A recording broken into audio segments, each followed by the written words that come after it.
Estamos começando mais uma edição do programa Urban View, Novo Olhar sobre as Cidades, programa que é uma produção da Urban Systems e que hoje tem como convidado Breno Figueiredo, economista e diretor de infraestrutura regulada da Promon Intelligence. Breno, como vai? Tudo bem? Prazer, tudo bom? Tudo ótimo, muito obrigado pela sua presença nesta edição do Urban View. E o nosso Olhar da Semana, que é o tema sobre o qual nós vamos conversar aqui com o Breno, é o seguinte: infraestrutura. É possível criar e aplicar a regulação sem afastar a atratividade dos investimentos privados? Vamos falar então, entre outros assuntos, com o Breno, sobre como conciliar interesses e expectativas divergentes em projetos regulados, aqueles projetos que têm a regulação. O Arco do Futuro, como está o andamento desse projeto na cidade de São Paulo. E tenho aqui ao meu lado Sandra Lanza. Tudo bem, Sandra? Tudo bem, Gilberto. Bem-vindo, Breno. E bom dia, boa tarde, boa noite a você que está com a gente em mais uma edição do Urban View, seja via AltV, seja via site da Urban Systems. Eu quero começar a minha participação convidando você para votar na nossa enquete do dia. Bom, a pergunta de hoje: a privatização é a solução para dotar o Brasil da infraestrutura de que necessita? São 3 opções.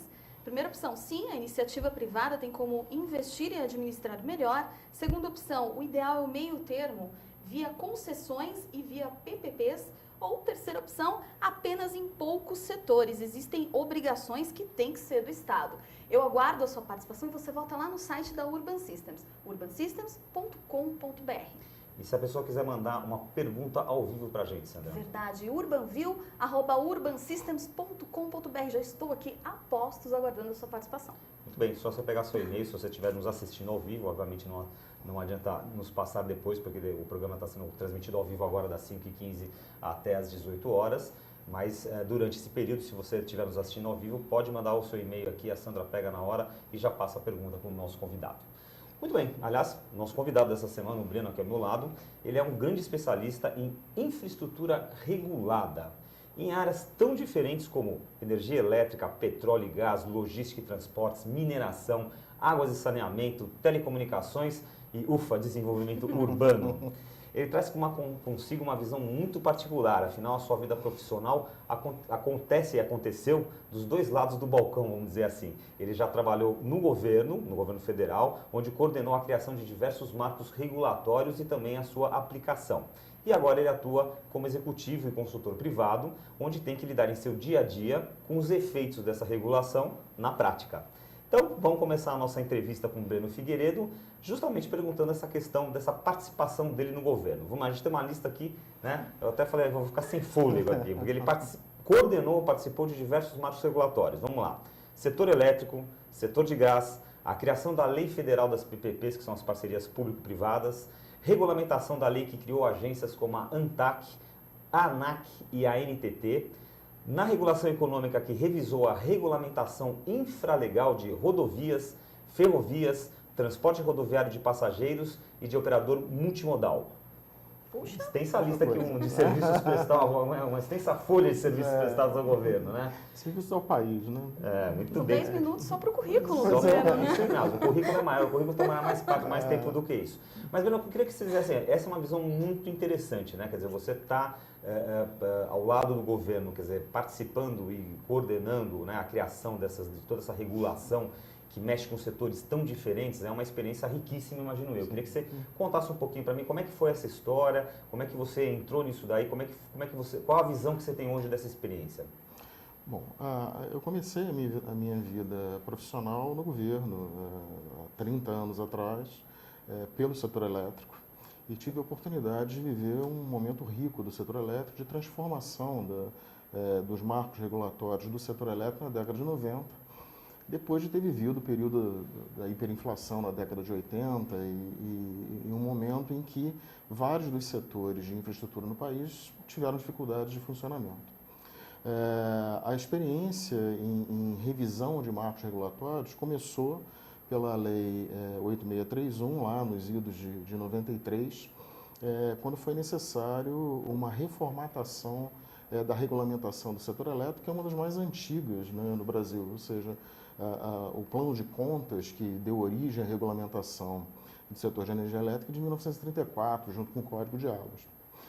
A década de 90 começou pelo setor elétrico e passou por diversos outros setores até os anos 2000, na medida em que você precisou criar condições para que o setor privado fosse complementando e substituindo gradualmente o esforço que o país fez ao longo da década de 70 e 80 de montar a sua infraestrutura, valendo-se aí de alguns mecanismos de poupança compulsória, na medida em que poupança pública é sempre uma dificuldade da nossa sociedade, que padece até hoje. Culturalmente, aliás, o brasileiro, né, o governo e a pessoa física brasileira não é adepto da poupança, né? Não, não é. E assim, nós somos um país jovem, e um país jovem tem que investir muito, como qualquer pessoa, né? A demanda por investimentos é muito alta, na medida em que você está construindo toda uma infraestrutura ainda que outras nações tiveram aí 200, 300 anos de construção. E a gente tem que fazer isso num curto espaço de tempo, que é um país continental, em que a necessidade de investimentos ela é permanente, crescente e vem aumentando na medida em que nós vivemos uma situação hoje em que aquela infraestrutura original do século XIX, de portos, estradas, ferrovias, em outras nações passam hoje, como é o caso dos Estados Unidos e Europa, por processos de revisão. Um porto mais automatizado, uma estrada com itens de segurança que a gente ainda não tem aqui, o setor elétrico mais automatizado, com novas fontes de energia que precisam entrar, e está colocado para a sociedade brasileira o desafio de fazer a complementação da sua infraestrutura, vamos dizer assim, do século XIX, que nós ainda não acabamos de fazer, e já temos que fazer e repor essa infraestrutura, né? No setor de telecom, por exemplo, você ainda tem gente no país que não tem acesso à telefonia. No setor de energia elétrica, você ainda tem, infelizmente, pessoas no interior do país que não têm acesso à energia elétrica.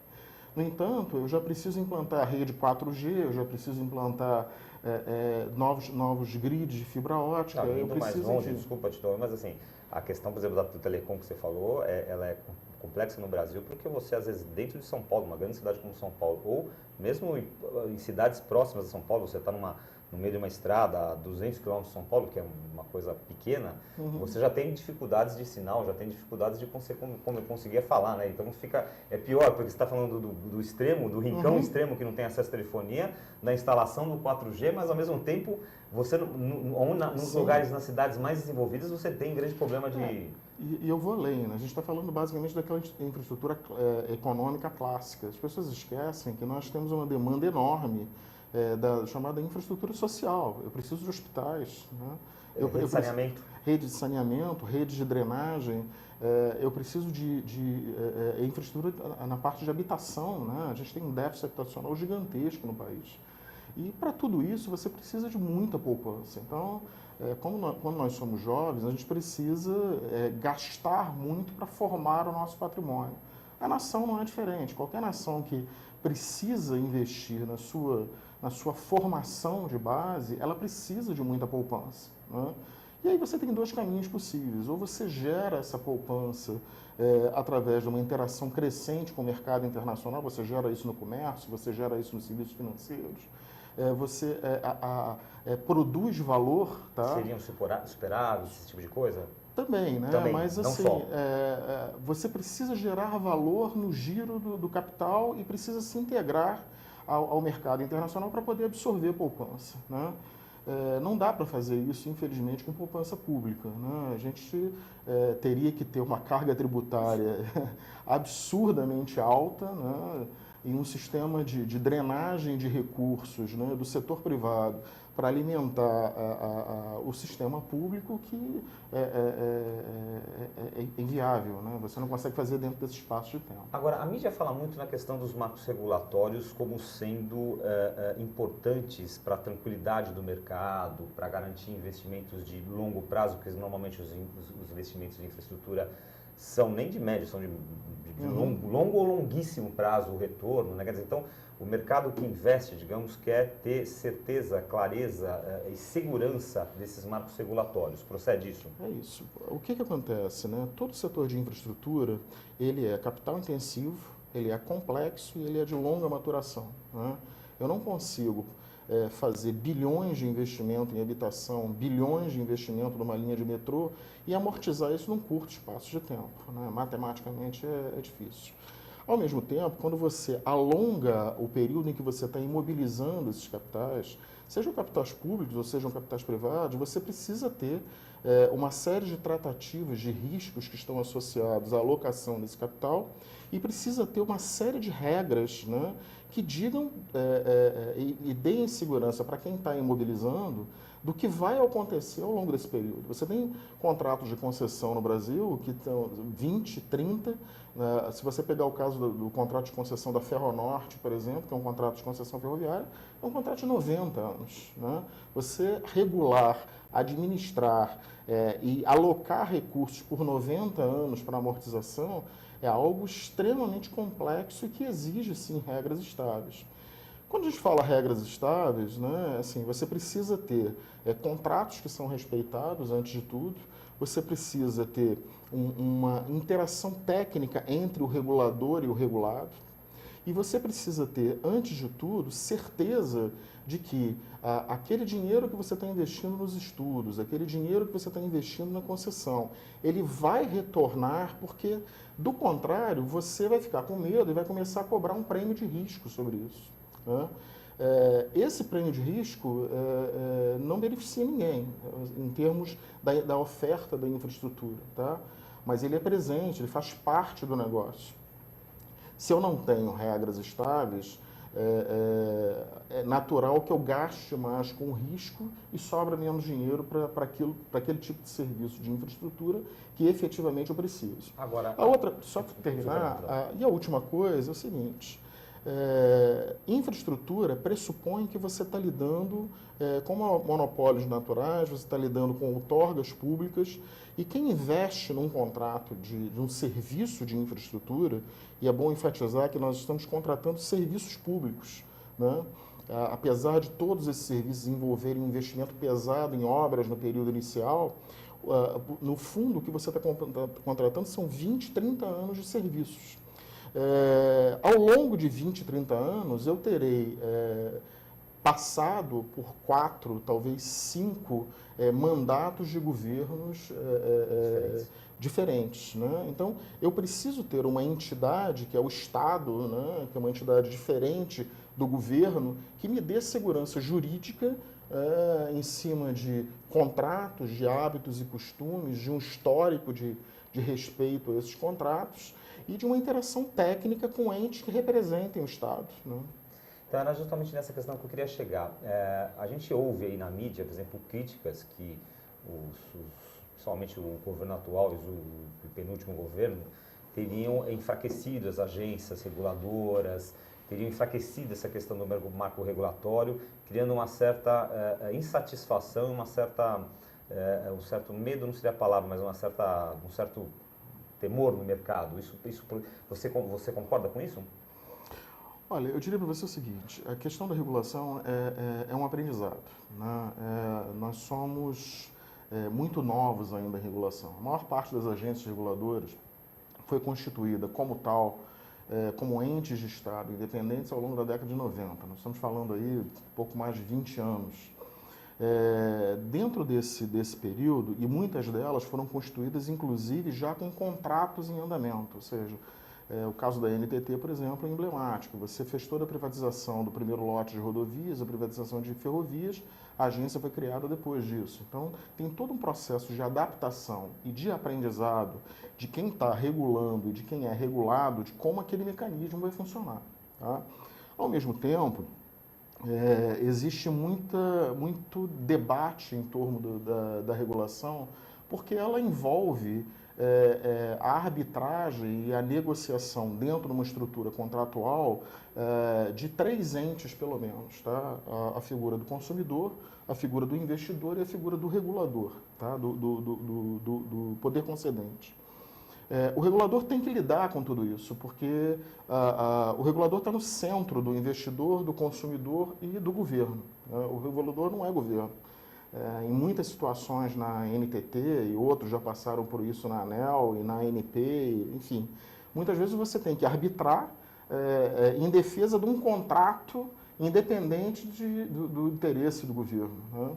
Eu acho que a gente teve a sorte de ter, nos últimos anos, governos que entenderam a natureza desses contratos e respeitam a natureza desses contratos. Por mais que você queira levantar a dificuldade que é um momento de renovação de contrato, um momento de repactuação de contrato, talvez o caso mais emblemático tenha sido mais recentemente a renovação dos contratos de concessão na área de energia elétrica, você não pode dizer a priori que nós tivemos uma quebra de contrato, seja a nível federal, estadual ou municipal.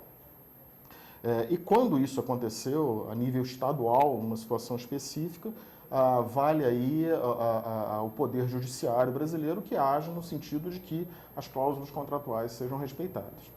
Agora, dentro desse processo de renovação de contratos, né, quando um contrato chega ao final, como foi o caso das concessões de geração de energia elétrica, há muito estresse e muitos estudos que precisam ser compatibilizados, né?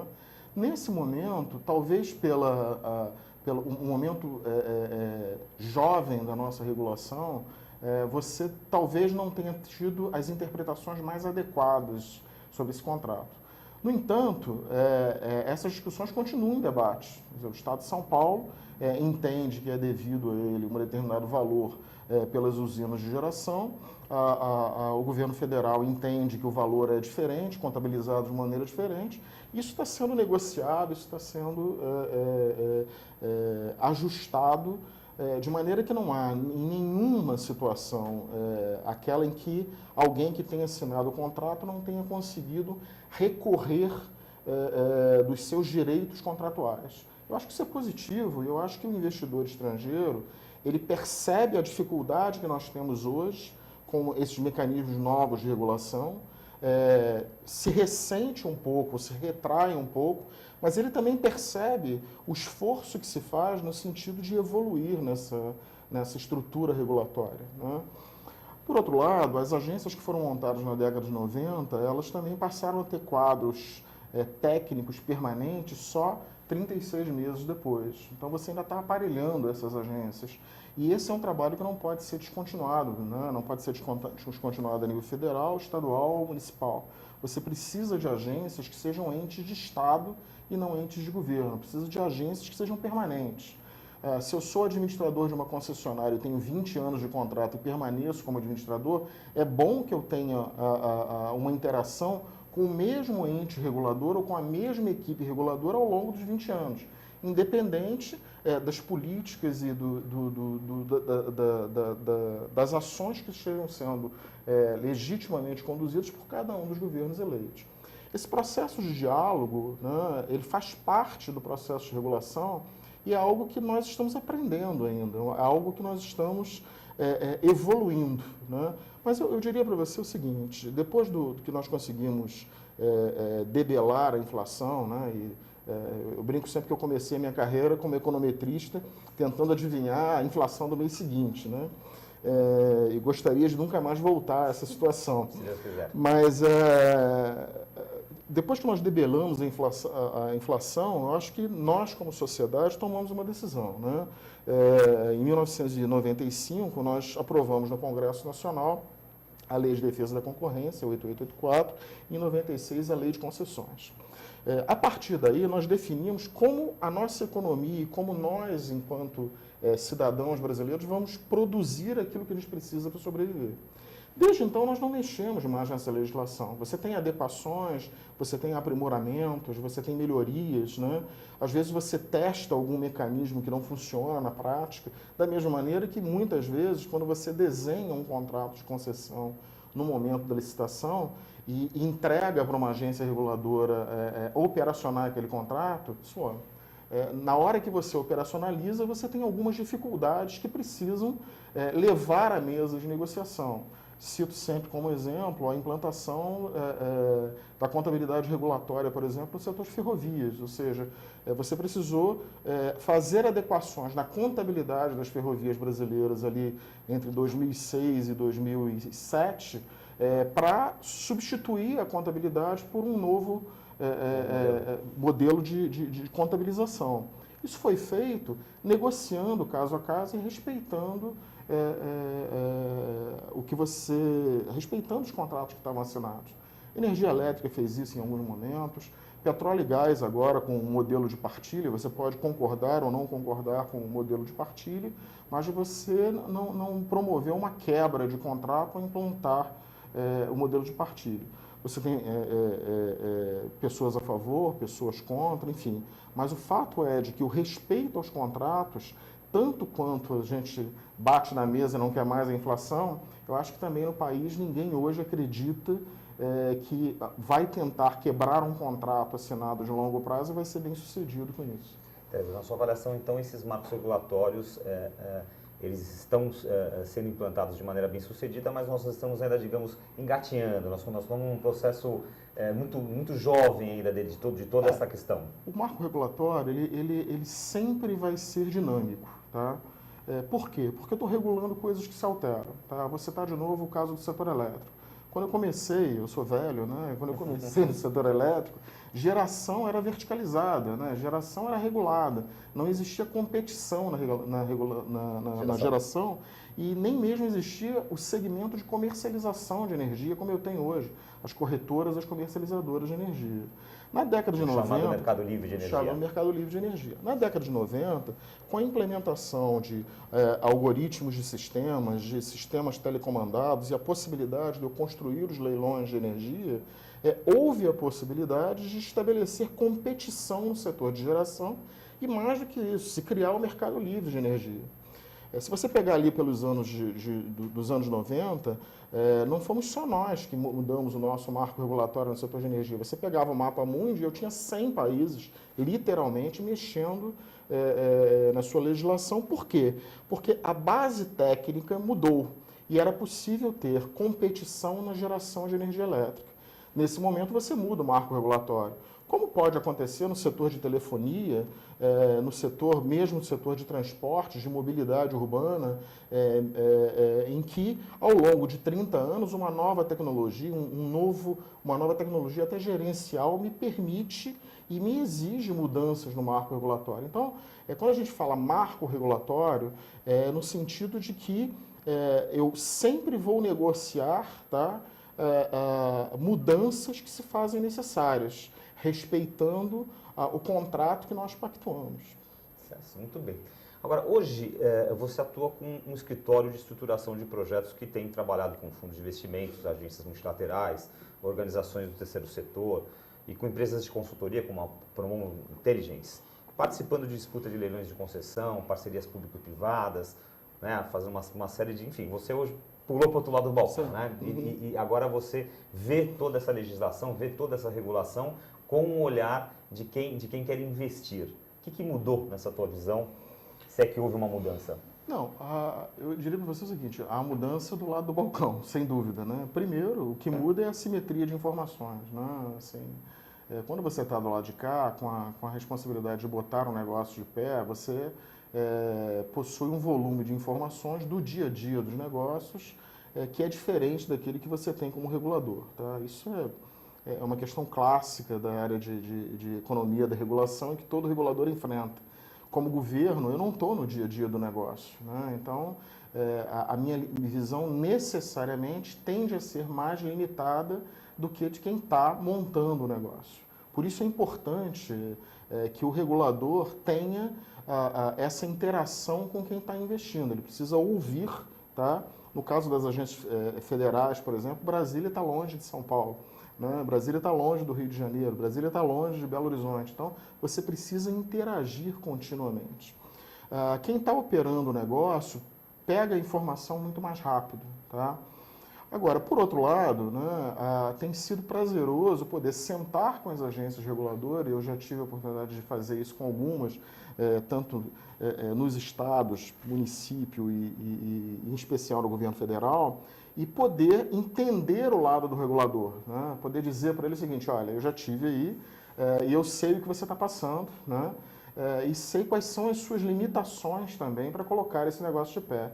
E procurar encontrar uma solução em que atenda, e esse é o objetivo, né, do triângulo mágico, né, do governo, do consumidor e do investidor, achar sempre uma solução que seja a mais adequada possível para esses três lados. Poder entender a cabeça do regulador é algo que cada vez mais, na medida em que a gente avança no processo de regulação, de investimento em infraestrutura, a gente vai ter cada vez mais gente participando dos dois lados e compreendendo como esse processo se dá. Então fica mais fácil realmente você botar um negócio de pé, fica mais fácil você levar uma proposição a uma agência reguladora, como fica mais fácil, muitas vezes, na execução de um contrato, você já ganhou o contrato, você já é concessionário, mas por uma mudança de tecnologia, um problema operacional que você não consegue resolver, levar isso como uma proposição de reequilíbrio econômico-financeiro de contrato, por exemplo. Muito bem. Estamos conversando no UrbanView de hoje com Breno Figueiredo, diretor de infraestrutura regulada da Promon Intelligence. Pegando esse gancho que você falou assim, desses players, né? Você falou do usuário, do consumidor, do regulador, do governo, do investidor, né? Então, tem até uma informação que você fez assim, bons projetos regulados em contratos de longo prazo exigem essa conciliação de interesses, né?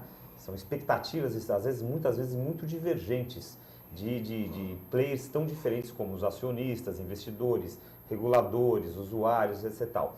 É uma tarefa difícil na montagem de um projeto você conciliar todos esses interesses? Isso depende, varia de setor para setor? Como é que funciona isso? Todo projeto de infraestrutura, seja ele de infraestrutura econômica ou infraestrutura social, né, ele é um projeto que envolve muitos estudos e são estudos multidisciplinares.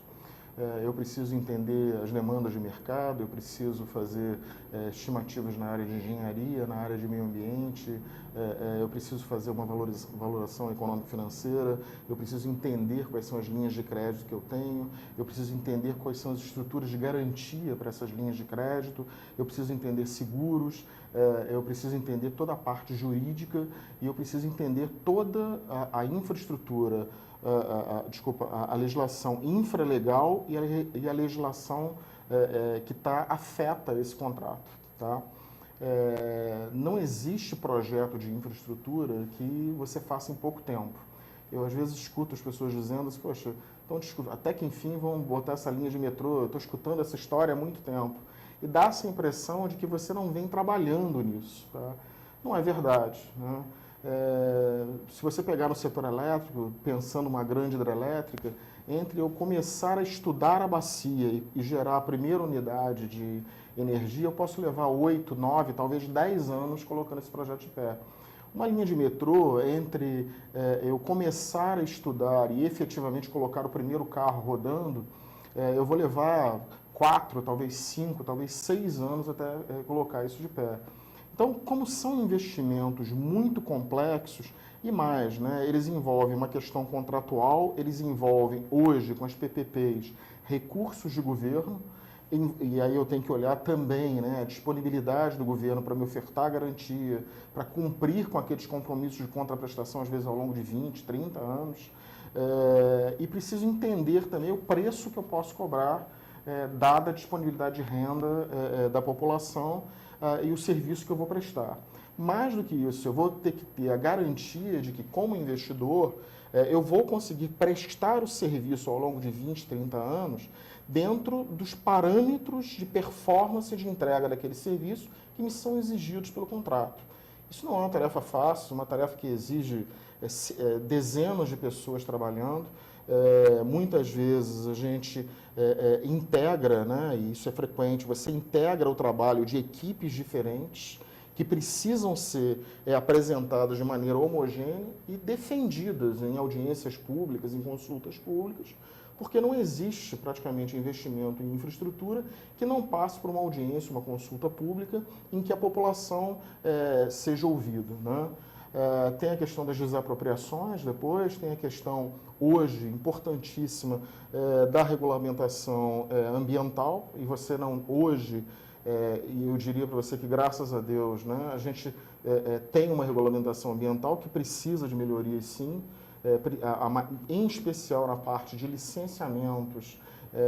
A gente precisa criar mecanismos novos que agilizem os processos de licenciamentos, né? mas a qualidade do ar e a preservação da água, e água hoje eu acho que está todo mundo bastante ligado de que ela é um recurso escasso, né? Diria você que elas são beneficiadas hoje pelo fato de a gente ter uma legislação ambiental rigorosa. O que a gente precisa evoluir, talvez, né, é no sentido de mostrar para as pessoas que, primeiro, não é um projeto simples, né? Segundo, a complexidade dele exige, muitas vezes, prazos que não podem ser atropelados. Você exige a integração de equipes multidisciplinares. Isso a gente faz com frequência hoje na nossa proposta de integração lá da Promon Intelligence, em que é exatamente juntar partes diferentes num todo que faça sentido e que você tenha todos os elementos para dialogar com todos esses atores envolvidos. Todas essas questões, né? Muito bem. O governo, poder público, dificulta ou facilita? Tem como a tecnocracia do Estado não ser parte da solução? Difícil, né? Eu diria para você que é o contrário, né? Quanto mais tecnocracia, no sentido que o Galbraith atribuiu a ela, no sentido de o técnico que está lá por 20 anos, né? O técnico que está bem preparado. E eu encontrei no setor público muitos desses técnicos, né? Se você andar pela esplanada dos ministérios, você vai descobrir pessoas brilhantes, que gostam de ser servidores públicos, no sentido de servir mesmo, porque é muito bacana você poder pensar os problemas do país, ter uma visão macro do país. E o problema é que você precisa estabelecer regras em que essa tecnocracia funcione sempre dentro dessas regras e ela de fato seja ouvida, né? Muitas vezes, talvez por um calendário ou outro, né, você tenta apressar soluções que não são passíveis de serem apressadas. Eu preciso muitas vezes esperar um estudo de demanda ficar pronto, eu preciso muitas vezes esperar um projeto quase executivo de engenharia ficar pronto, isso leva tempo e custa dinheiro. E o técnico, né, a tecnocracia compreende isso, mas ele precisa também de tempo para dar tempo a quem está fazendo o investimento. Então, eu preciso sim investir na tecnocracia estadual, federal. Eu preciso, em especial, investir na tecnocracia dos municípios de cidades médias. A ONU Habitat, por exemplo, tem um programa de treinamento para gestores de cidades médias já preocupada com isso, né? Vem discutindo isso aqui em São Paulo com o pessoal da Implaza, por exemplo. Outras cidades têm investido na formação dos seus gestores. Então, você ter do lado do governo, das cidades em que eu preciso investir em saneamento, em hospitais, pessoas capazes também de compreender a complexidade desses projetos, e executar todas as etapas que são necessárias pelo lado do governo, elas são essenciais dentro desse processo. Muito bem. Agora, Breno, a outorga pela menor tarifa, que é atualmente a modalidade preferida pelo governo, sinaliza preços corretos? Essa é uma questão que a gente precisa ser sincero enquanto nação, tá? Não tem almoço grátis, né? Assim, isso não existe, né? E o fato é que a gente tem procurado privilegiar uma política de menor tarifa possível, tá? A curto prazo, ótimo, né? O problema é que a longo prazo isso não se sustenta. A gente precisa recuperar um outro valor, já que a gente recuperou o valor da inflação, o valor dos contratos, né? E aprendeu o quanto se ganha em bem-estar, em recuperação das diferenças de renda, diferenças regionais com isso. Talvez seja a hora da gente reconhecer que sistemas de preço precisam ser também respeitados, né? Ele tem uma função, e é sinalizar a escassez das coisas, né? Se eu te dou água de graça, você vai desperdiçar água à vontade, mas se eu aumento o preço da água, você vai ser mais seletivo nisso. Eu não sei se a política de perseguir a menor tarifa está sinalizando para nós, enquanto sociedade, a escassez daquilo que a gente tem, tá? A gente teve experiências aí na área de rodovia, a gente teve experiências na área de energia, em que elas não se sustentaram a longo prazo, né? Agora mesmo os jornais estão noticiando o aumento da energia elétrica, depois da gente ter feito um esforço enorme para reduzir a energia elétrica, o preço de energia elétrica. o segundo lote de rodovias enfrentou problemas na implantação das Eu acredito obras. nessas horas que o próprio empresário entra com aquela coisa meio do jeitinho brasileiro. Não, tudo bem, nós vamos entrar com esse menor preço, mas depois a gente dá um jeito mais ali para frente de fazer uma... É porque existe uma diferença grande entre aquilo que você projeta e aquilo que você executa, né? Essa é outra coisa que a gente precisa aprender. O papel aceita tudo, né? E aí vale a experiência de quem já passou pelos dois lados, né? No seguinte sentido, olha, eu já implantei concessões e eu sei que na hora que eu começo a implantar concessões, eu vou ter uma série de dificuldades operacionais que o meu modelo na hora de bidar no leilão não pegou, tá? Vou te dar um exemplo simples hoje, né? Faltou pedreiro no mercado, faltou engenheiro no mercado, na medida em que eu tenho um volume enorme de investimentos sendo feitos ao mesmo tempo. Eu te garanto que nenhum modelo previu que o preço do pedreiro e do engenheiro ia subir pela escassez disso, né? Então, entre a implantação e o projeto vai uma diferença muito grande, tá? Então, eu diria para você que o processo de implantação é algo que exige tanto ou mais cuidado na hora que você está projetando os seus investimentos do que o simples projeto de investimento. É fácil você colocar uma licitação e um leilão na rua. O difícil é você botar uma concessão de longo prazo na rua. Tudo bem. O Brasil de hoje está conversando com o Breno Figueiredo, diretor de infraestrutura regulada da Promon Intelligence. Breno, você participou como consultor em mais da metade dos projetos de operações urbanas consorciadas já formuladas nesse país. E aí, como especialista que você é nessas PPPs, nesses projetos, tem uma curiosidade nossa aqui, porque você realizou também um trabalho conjunto com a Urban Systems, por meio do consórcio Urbem, né? Urbem. Para o Urbem, para o projeto Arco do Futuro da Prefeitura da cidade de São Paulo. Muito se falou desse Arco de Futuro, muito se publicou na mídia. E agora a mídia, inclusive, anda divulgando que o prefeito Haddad teria desistido desse projeto. Como é que está o andamento desse projeto e quais as dificuldades que você identifica para a viabilização dele?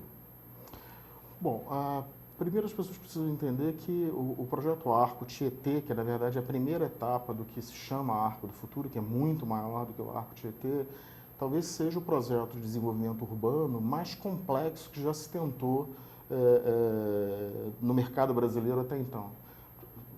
Para as pessoas terem noção do que significaria construir dentro de São Paulo uma área equivalente a Manhattan. O projeto, se comparado, por exemplo, com o Porto Maravilha, que é uma outra operação urbana consorciada que está em andamento e implantação no Rio de Janeiro, o Arco Tietê é 12 vezes o tamanho do Porto Maravilha. Também tem uma série de inovações na maneira como a Prefeitura conduziu isso, né? Ou seja, foi talvez a segunda MIP bifaseada, ou seja, uma MIP em que você colhe informações para um modelo conceitual, num primeiro momento, e num segundo momento você desenvolve os estudos, né? Pela complexidade do projeto e o modelo que foi adotado, o custo de desenvolvimento desse estudo ele é extremamente alto, né? Ele também foi um estudo bastante disputado. Assim, se você olhar os consórcios que participaram, você teve 15 grupos selecionados para a segunda etapa. Na primeira etapa, todos esses grupos já gastaram de 3 a 5 milhões nos seus estudos. A segunda etapa implicaria em que cada um desses grupos poderia gastar até 30 milhões nesses estudos. É difícil para um investidor gastar 30 milhões sem a garantia de que o estudo realmente vai ser licitado. Esse é o primeiro ponto. Por outro lado, você precisa entender também as dificuldades da prefeitura, né? A condução num processo desse, da maneira aberta e foram feitas inúmeras audiências públicas, inclusive transmitidas pela internet, juntamente com a discussão do plano diretor da cidade, enfim. A complexidade de condução disso naturalmente coloca dificuldades para que isso seja levado adiante. Eu não posso dizer para você exatamente o que está acontecendo na prefeitura, né?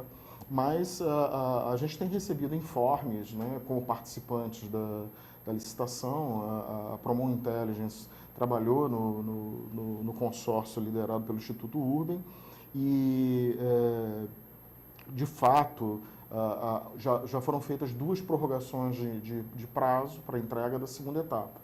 Acho que a dificuldade venha daí. Não sei te dizer se, de fato, você pode abrir mão de um projeto como Esse esse. gigantismo que é uma característica dos governos brasileiros, né, de grandes obras, grandes projetos, grandes intervenções, não é talvez o maior inimigo desse tipo de projeto ser bem sucedido? Ou seja, não era mais fácil você ter um grande projeto chamado Arco do Futuro ou Arco do GT e você fazer isso em pequenos processos, pequenas partes, em vez de você tentar fazer uma coisa tão grande assim? Eu diria para você, primeiro a gente está num país de dimensões continentais, né? Você vai fazer coisas grandes aqui, querendo ou não. Segundo, é a questão da necessidade. Você teve um processo de urbanização muito intenso nas últimas décadas. Você virou, se você pegar hoje a estatística do IBGE e considerar como morando em cidades, pessoas que vivem em assentamentos de até 2.000 pessoas, você tem 90% da população vivendo em cidades.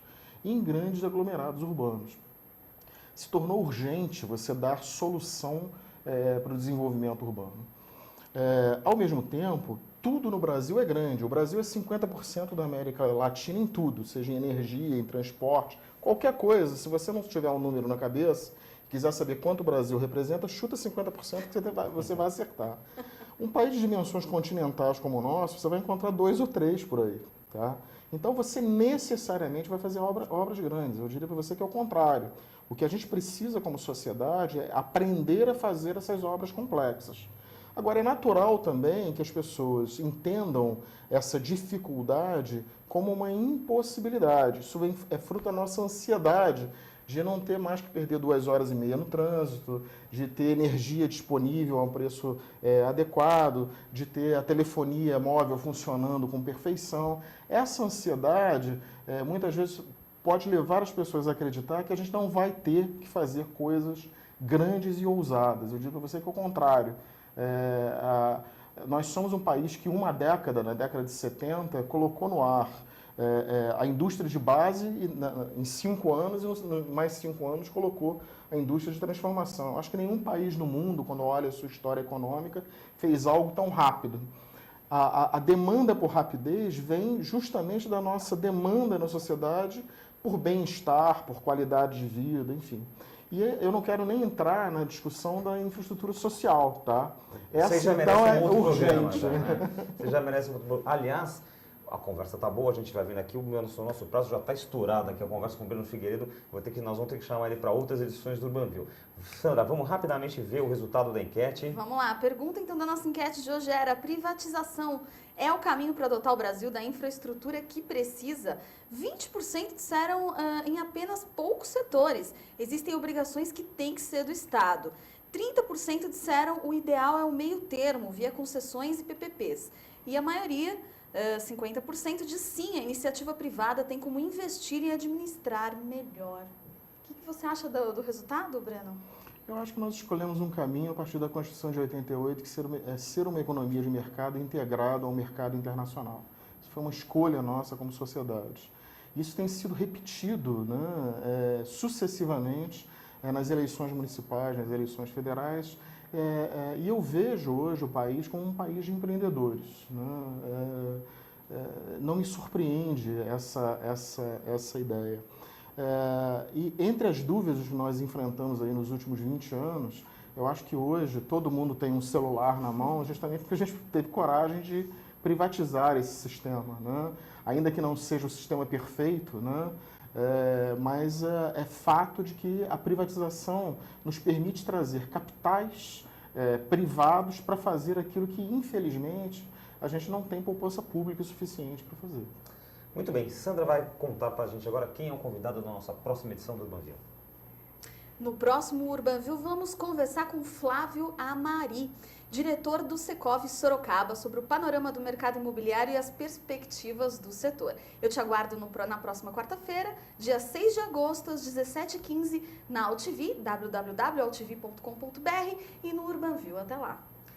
Breno Figueiredo, diretor de infraestrutura regulado da Promon Inteligence. Breno, muito obrigado pela tua presença no Urbanville. Obrigado pelo convite. Já fica o nosso convite aqui para você falar dessa infraestrutura social, que aí é um tema também que a gente tem muita coisa para abordar, né? Vai ser um prazer. Maravilha. Então, nós voltamos na quarta-feira que vem com mais uma edição ao vivo do programa Urbanville. Até lá.